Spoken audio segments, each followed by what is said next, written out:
you a fan of this podcast? Do you wish there was even more juicy content for you to sink your ears into? Well, there is. You can become a premium member of this podcast for $5.99 a month and get full access to an archive of over 50 bonus episodes. Additionally, we release a bonus episode every single month. That's a ton of extra content, including my personal interior design diaries, extra tips, my talking about trends, and so much more. Additionally, you'll be keeping us on the airwaves each and every week because your premium membership money goes directly back to making this podcast amazing. Check us out at affordableinteriordesign.com. Click on podcast to learn more and to become a premium member today.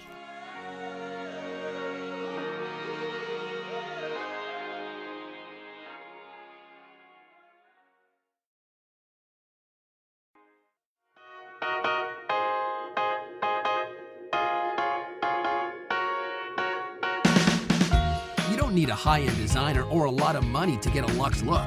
Be your own interior designer. This is Affordable Interior Design, the podcast. Here's your host, Betsy Helmuth. Hi, everybody. It's great to be back with you yet again this week. I hope you all are happy and healthy, and I hope you all will bear with me because I had COVID, what is it now? 3 weeks ago, and I am still stuffy, congested. I'm just not back to normal. I'm not thinking as fast as I used to. The brain fog is real. And I hope that you guys aren't struggling. Luckily, I'm not having too hard a time. I definitely know people who've had it worse. I'm so grateful that I can taste and smell because I'm a food lover. It's very important for me. But there are still some side effects that are causing me agita. Bear with me as I muddle through. Without further ado, I'm going to dig right into the mailbag because I have so many delicious questions that have come through. If you have questions for me, please don't hesitate to send them and be sure to send some pictures to illustrate the situation. You just go to affordableinteriordesign.com/podcast. Once again, affordableinteriordesign.com/podcast. And once you're there, you'll see a little button that says submit your question to the podcast. It's a quick, easy form, and then I'll be able to answer your question right on the show. Okay, let's get to my first question today, which comes from Renee. Renee writes from Atlanta. She says, "Hi, Betsy. What would you do for storage in this small master bathroom? The wallpaper is coming out soon, along with the vanity, the wall cupboard, and maybe I'll even remove the mirror medicine cabinet. Unfortunately, there's an HVAC vent as well as a towel bar that keeps the vanity from going all the way to the wall. So far, I'm leaning towards a pedestal sink with a round edge to fit next to the towel bar with some IKEA bathroom wall cupboards. We're trying for cozy mid-century modern. Can you comment on the fixtures too? Most of our house is 1970 brass, except for the chrome in the bathrooms. I don't want to go too trendy so that our updates will last a while, but I do like the brass. Thanks for your generous attitude towards design." Well, it's my pleasure, Renee, and let's dig right in. So these pictures are super helpful in illustrating the situation with this bathroom. Let me describe it a little bit for the listeners, and if you're watching on YouTube, well, you'll be able to see all of this with your very own eyes. But you have some brown or taupe square tiles that go about 42 inches, 48 inches up the wall. Then you have a relatively lively red floral wallpaper that has a cream background but red flowers. You have a 3-bulb vanity light above a rather small mirror. You do have a small bathroom vanity cabinet. You have some 3M hooks on the wall. You do have that cabinet that you referred to above the toilet. But there does seem to be a very limited footprint here. Let's dig right into it, shall we? So in terms of, let me begin at the end. You mentioned maybe making the fixtures brass because you're changing them anyway, and the rest of the house has the brass. Now I can see here on the doorknob to the bathroom, it is silver. The hinges appear to be silver. So you want to think about that. If you're going to change this to brass, you're going to want to change those things, and you're going to want to make it consistent. It is not unheard of to have brass hardware throughout a home and then to have chrome in the bathroom. And I'm okay with that too. Whatever you choose, just keep it consistent. So if you're going to stick with chrome in the bathroom, just stick with that. Or what's really fun, but can be a bit more obscure, is to find something that could be two-tone in the bathroom. Typically, it's going to be the light fixture or the mirror that could be both brass and silver. Now, as you know, I don't typically mix warm and cool metals, but if I'm doing something very intentional, if I'm trying to make something work architecturally without having to rip everything out, it is something I will go to. In fact, I'm designing a place right now in Manhattan, and the woman loves glam. She loves brass. But there are some very expensive fixtures in the hallway. I can tell they're from Restoration Hardware. I can tell they're brand new. I do not want to rip those out. And they are, of course, chrome. But she wants like a very interesting semi-flush chandelier in her entryway. So I specifically looked for something that's both gold as well as chrome. So that way it can pull together the gold brass finishes I'm going to be using in the living space with the hallway fixtures that are that Restoration Hardware shiny chrome. I found just the perfect thing at Burke Decor. It is amazing. It is $1,200, but it fits within her overall budget and it's going to be a showstopper. So that's another way that you could conceptualize this, Renee. What I would highly recommend is I would recommend getting a vanity cabinet that has storage. I think you're really going to regret the pedestal sink because you're telling me that you need storage and a pedestal sink does not innately have any. Now, there are little storage solutions that can go under a pedestal sink. Some people even put a skirt around a pedestal sink, not my fave. But in this case, I would definitely do a vanity with a cabinet. I would also consider, since you're removing the mirror, the lights, all of this, hopefully the wallpaper as well, that maybe you do an inset vanity mirror that is a medicine cabinet that not only spans above the vanity cabinet, but also spans above the toilet. So it's much wider, right? And will give you a lot more storage. And then when you do replace the light fixture, you're not going to center the light fixture above the vanity cabinet. Rather, you're going to center the light fixture above that entire long rectilinear horizontal mirror. In that way, you're getting a lot of storage in the vanity cabinet. And IKEA does have some really nice selections, especially if you don't want it to go all the way down to the ground. They do have some really cool mid-century modern vibe vanity cabinets that don't go all the way to the floor. So you can still dust and clean and it feels a little bit lighter, but it does have drawers for storage. My personal opinion based on your note is that you need as much storage as possible. So I'd probably go all the way down to the ground and you'll find a ton of options in this size, which appears to be 18 to 24 inches wide at Wayfair, at build.com. Those are two of my favorites when looking for vanity cabinets that have to fit a specific size because they have such great filters. So you can modify the exact size to exactly what you need. I definitely would do that recessed medicine cabinet. If this is sheetrock, which it looks like it probably is based on the era of the home, they can easily cut that in. So that way nothing is projecting over the toilet or projecting over the vanity cabinet. Recessed medicine cabinets are just so much more aesthetically pleasing, seamless. They feel less bulky. The thing that's bothering me and just giving me a touch of hesitation is that your tile goes up a little bit higher than normal. So normally around a bathroom perimeter, it would be like 36 to 42 inches, and yours appears to be 42 to 48 inches, which means in order to see yourself in the mirror above the tile, you need to be on the taller side. And I certainly hope you are, Renee. If you're not on the taller side, you may want to consider redoing the tile because it does look a little dated. It truly does. Now you can get this tile painted.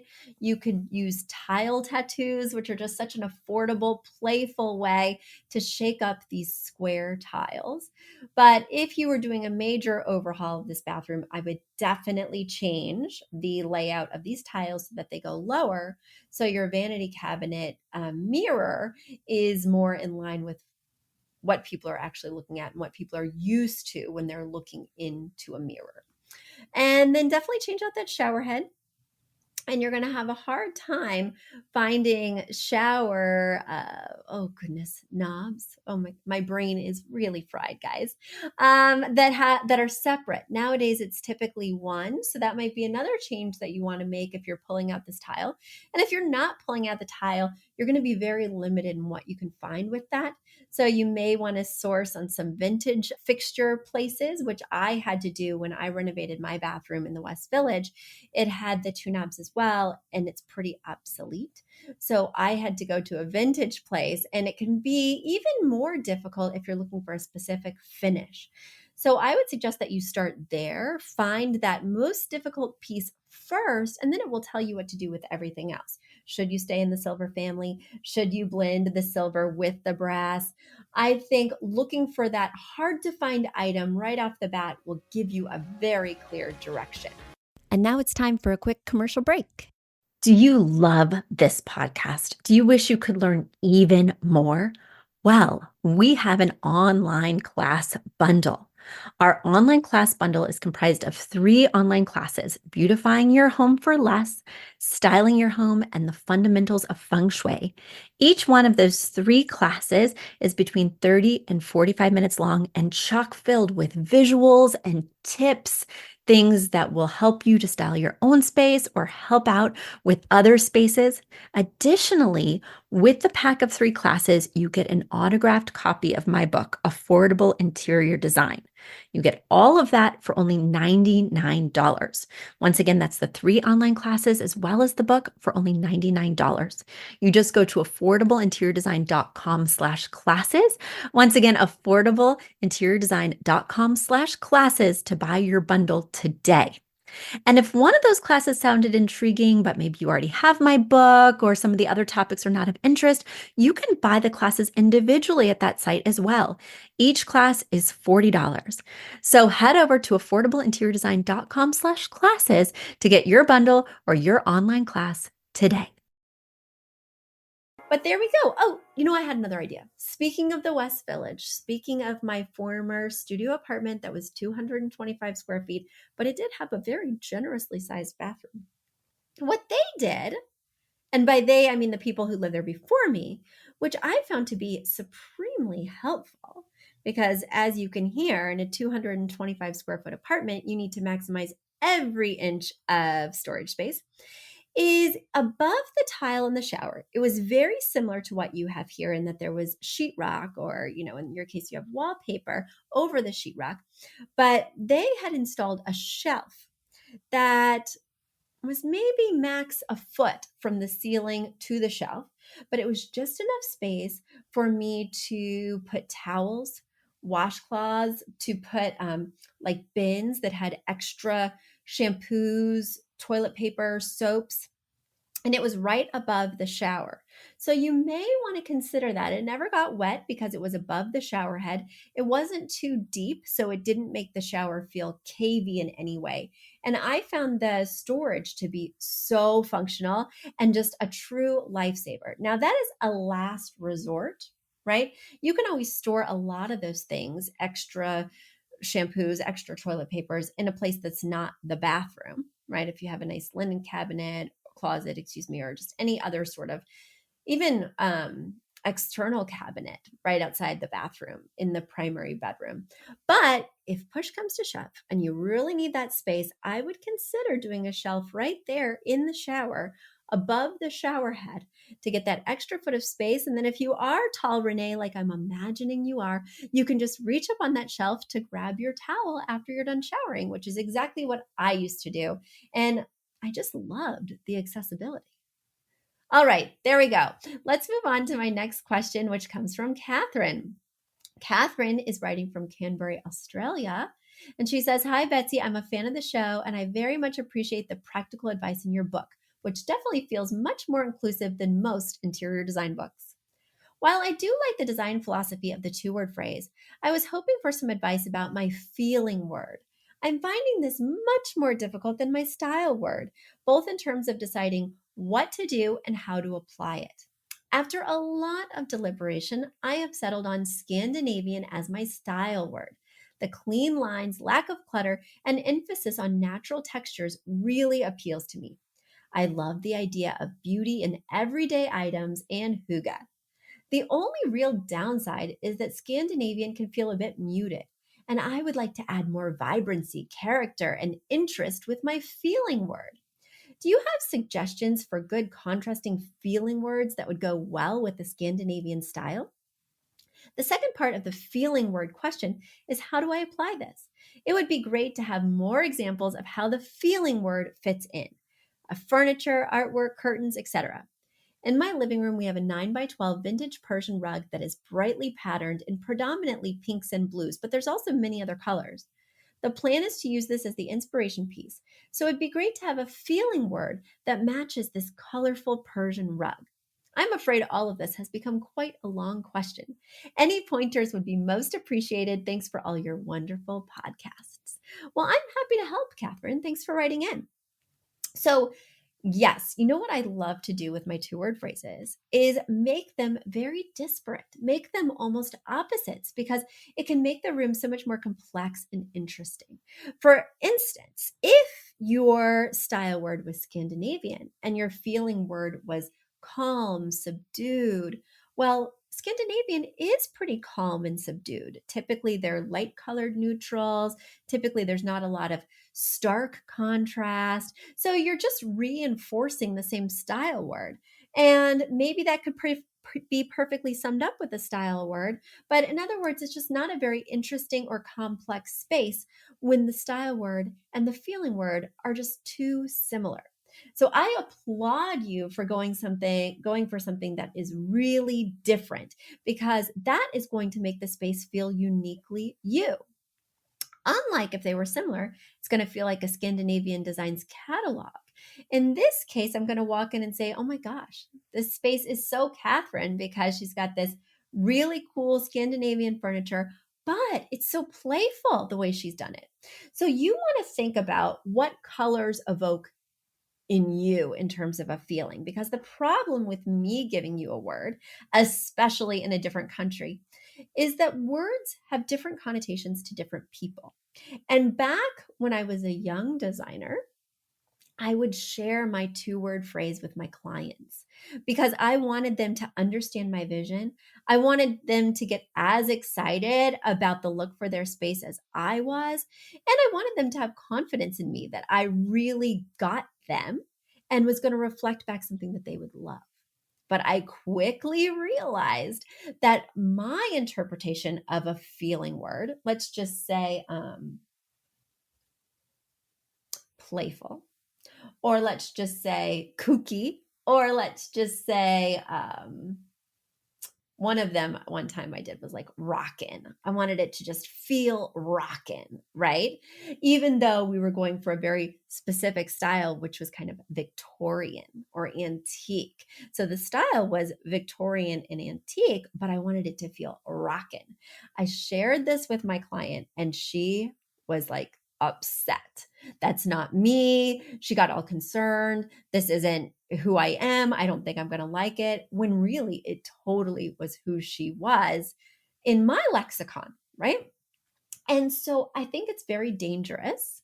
Just like having somebody else pick out your wardrobe, or, having somebody else pick out what you want for dinner. I just think it's dangerous to give your tastes over to someone else. So I think it's dangerous, especially with the difference in cultures, for me to pick your word. I think not only will the word be more meaningful if it comes from you, but also you'll be more able to use that word when you're shopping. Because I don't just make a two-word phrase because it's fun or because it's catchy. I make a two-word phrase to check myself. When I'm out shopping, is this Victorian or is this rockin'? If it's not one or the other, or maybe both, then it's not happening in this space, right? So that's what I want you to be able to do. And if I gave you a word, you might sit at Home Goods and say, I don't know, is this playful? I'm not sure, right? And that means digging a little bit deep on your end. But also, it'd be quite helpful not to not to criticize you, but it'd be helpful if I could see that rug or see some things that you're really drawn to. Because if I could see what you're passionate about, see this pivotal piece, this rug that's going to be the inspiration piece for the room, well, that might give me some insight in how to build that two-word phrase backwards, how to take what's already going on and say, I wonder what drew Catherine to this rug. Let's find a feeling word that we can associate with this. That would be my recommendation. But it's very important, in my opinion, to get super clear on that two-word phrase before you launch into shopping, designing, before you get ahead of yourself. Because if you're out shopping and don't have that benchmark, don't have that to always come back to check yourself, you can buy a lot of disparate items that don't go together, that you really like, but they don't feel cohesive in the same room. So I do want you to lock that in. I'm sorry I wasn't able to give you a word that you could just adopt, but I think the journey for the word is as important as the journey for the accessories and the furniture. And I'm going to keep that in mind as I'm designing my own house, because you know what occurred to me? Oh my gosh, I'm going to go off on a tangent. Is that okay, guys? This is an important tangent, but I did some soul searching. And what I realized is after 17 years of designing, I've been designing since 2003, but only had my own company since 2005. After many, many, many years of designing for clients, I have lost my way. When I started as a designer, I had a very clear style. So clear, super colorful, mod patterns. If the Brady Bunch went into a rainbow store and said, we'll take everything you got, that was me. I particularly was drawn to blues and oranges. I loved bold patterns. I loved stripes. I mean, it was loud and proud. And, I realized quickly that that was not a style that my clients were going to be asking me for. That was not a style that any of my clients were drawn to. And it was something that was going to have to be uniquely mine, because nobody was going to pay me to do that to their house. I instantly realized if I wanted to be successful and have happy clients, I would need to adapt and understand their styles. So I became a true chameleon. And I must say, I've worked in thousands of styles, because each client space is unique. So I've between the two-word phrase, I should say, between the style word and the feeling word, I've had thousands of them. Literally, I've had thousands of clients. And now what I find myself drawn to is everything. I mean, I can find the beauty in anything. So I think that's why, as I've been house hunting, I only want a house that has a lot of character. Can't be any new build, because with a new build, you have a blank canvas, tabula rasa. I can impose any style I want on that. I could put antiques in there. I could put mid-century modern furniture in there, and it will really go, because first of all, white walls are in, blank canvas. And also, there's not a lot of ornate detailing these days. So it's pretty straightforward and allows me lots of artistic license, which I love when working with a client, because they're going to tell me what to do. But when not working with a client, when working for myself, it's paralyzing to not have somebody to boss me around. So that's why I love older spaces. That's why I love spaces with a ton of character. I mean, I need ornate carvings. I need loud light fixtures. I need things that maybe I can't remove. Like one of the houses I was looking at, in every room, I kid you not, every single room, and I've never seen this before, had a blanket bench, a built-in blanket bench that was very ornately carved, lots of pictures and intricate designs. And it's just like a big toy chest that's built into the wall, or a big cedar chest that's built into the wall. But it feels so strange, so impractical for the way I want to live, and yet so filled with character and so innate to the rooms in this home that I couldn't just rip it out. I'd have to work with it, kind of like a client who's saying, Betsy, this is my favorite thing, and you're going to make it work. This is my hallmark, and you better not ignore it. So I think my quest for a space with so much character is because personally I've lost my own character along the way. and I need something bossy to whip me into shape, tell me what to do, because those boundaries, those confines of the blanket bench or my client's, buffet that they got in, you know, a flea market in Istanbul that they had shipped over, whatever, right? These deal breakers, these things that will never go away that I need to work with, actually give me so much freedom, because it's the freedom within the boundaries that allows me to soar. Having total freedom to choose whatever I want is paralyzing. So I just realized that the other day and figured I'd bring it up here because I've got the COVID brain fog. And so things are not exactly linear. I'm going off on tangents all over the place, but that was a breakthrough in understanding myself.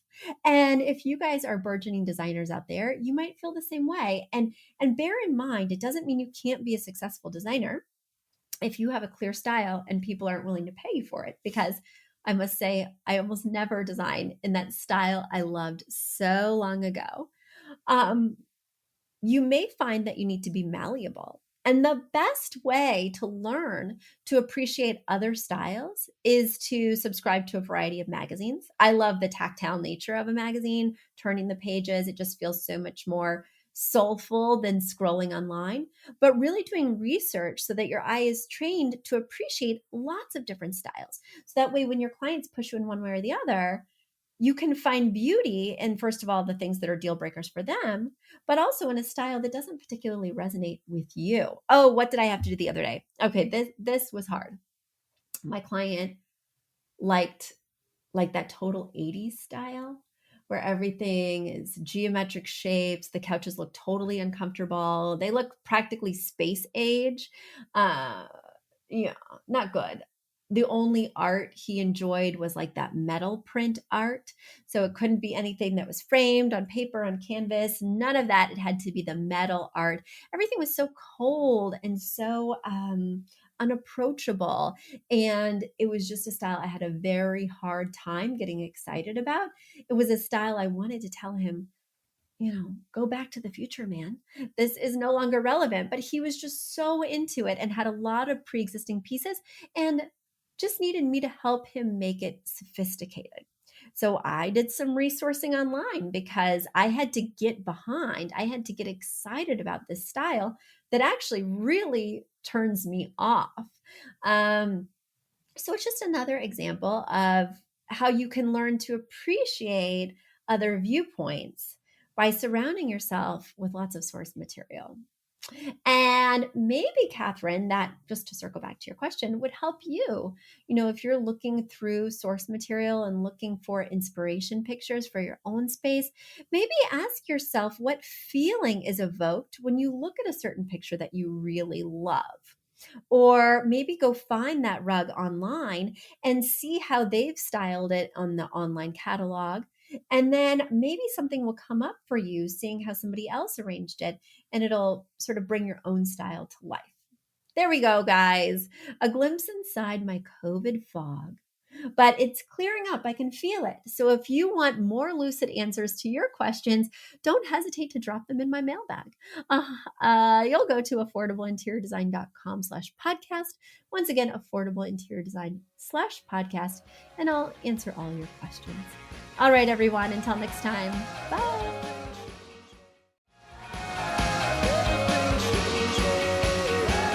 You've asked for it, and we have answered the call.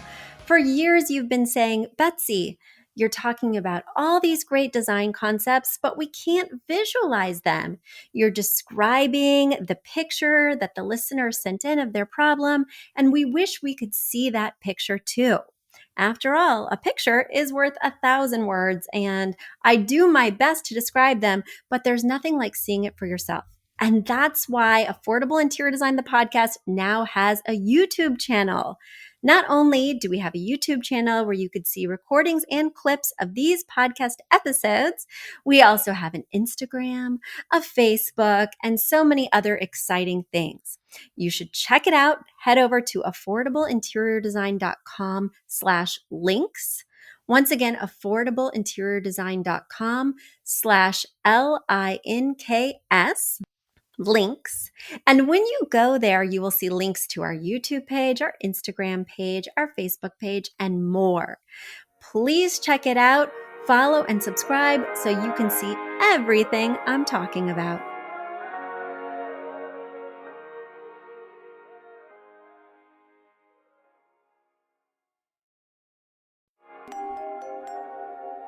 A big thank you to our amazing producer, Catherine Heller, to Aton and the MVCR House Band, and to Affordable Interior Design, the sponsor of this podcast and the premier place to get an amazing look on a budget. Check out affordableinteriordesign.com. If you guys love the show, the very best way to support us is by spreading the word. Tell your friends or write us an awesome review on iTunes. So until next week, guys, thanks so much for joining us, and I'll talk to you soon. Bye.